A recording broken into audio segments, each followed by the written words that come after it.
Friends, இன்னைக்கு நம்ம இந்திய தேசிய இயக்கத்துல கடைசி கட்ட ஒரு போராட்டமாக பார்க்கப்பட்ட வெள்ளையனே வெளியேறு இயக்கத்துல காந்தி பேசிய அந்த முழக்கங்கள், அவரோட பேச்சுக்கள் எவ்வாறு முழங்கின என்பதை பார்க்க போறோம்.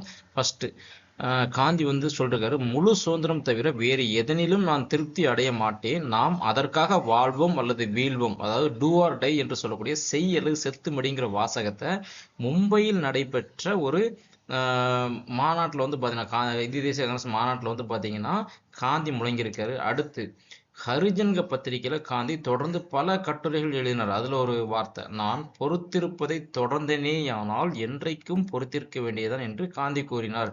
இவ்வாறு பொறுமை இழந்த காந்தி அடிமைத்தனத்தால் தனிப்பட்ட முறையில் உளச்சோறுற்ற நான் அரசியலா நிலையினை கூட ஏற்க தயார் என்று கூறினார். அதாவது எனக்கு அடிமைத்தனம் கூட வேண்டாம், அடிமையில நான் இருக்க விருப்பப்படலை, அதுக்காக நான் அரசே இல்லாத ஒரு நிலையில கூட இருக்கேன், ஏன்னா அடிமை யாருக்கும் இருக்க விருப்பப்படலை அப்படிங்கிறது தான் இந்த கூற்றினுடைய பதில். நன்றி.